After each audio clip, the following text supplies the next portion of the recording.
Good morning. My name is Ho Nam from San Francisco, California. I have a two-part question regarding how you evaluate your managers.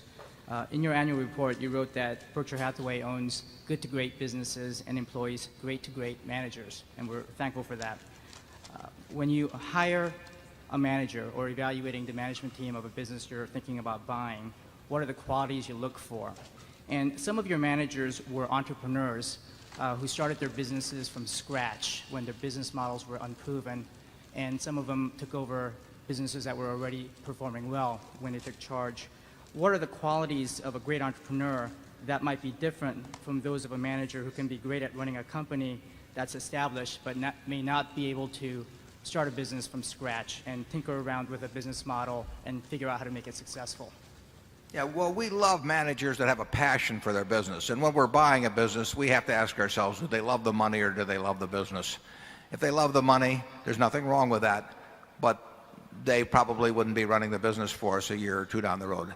I think one difference is that people that create their own businesses, the entrepreneurs, probably on average would have a significantly greater degree of passion for those businesses than somebody that was just brought in a few years ago and sees themselves as making a profit in a few years on reselling the business and leaving.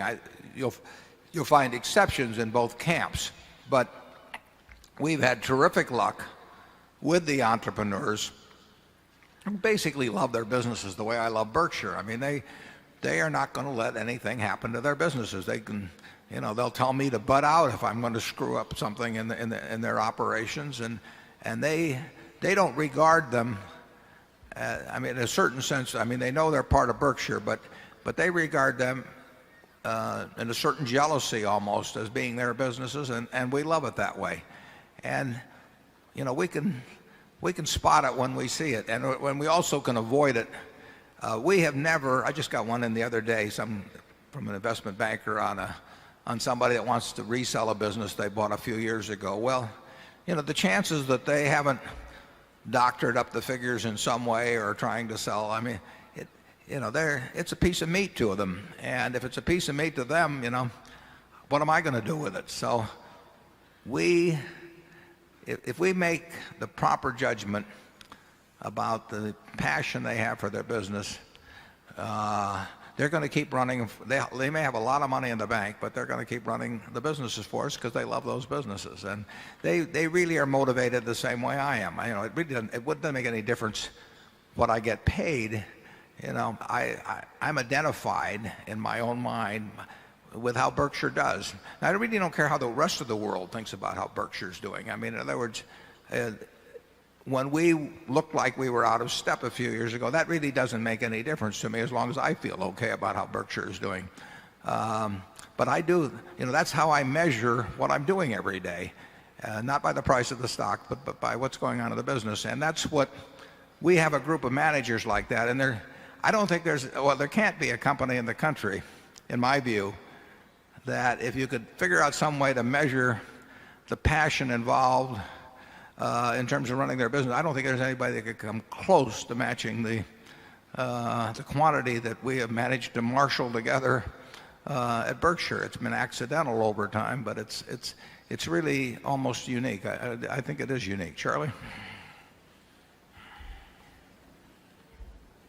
Well, it's very interesting to think about what matters most, the passion or the competence that was born in. Certainly, Berkshire is full of people who have a peculiar amount of passion in their love for their own business.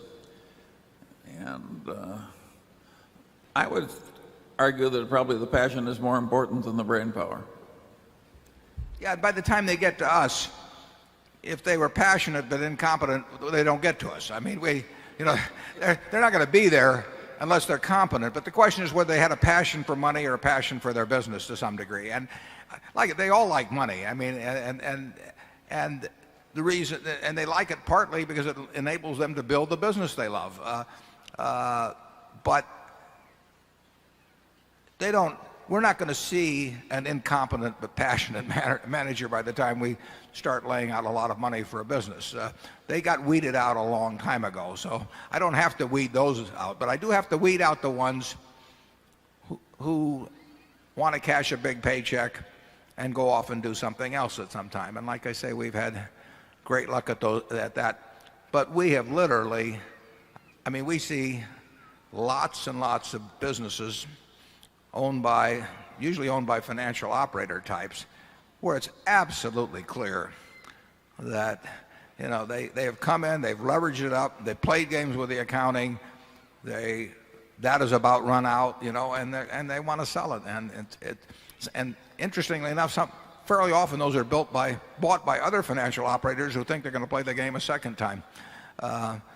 We are not interested in any of those at all. But what we are interested in is lunch, and we're going to have that right now. And I'll see you back here in about 30 minutes.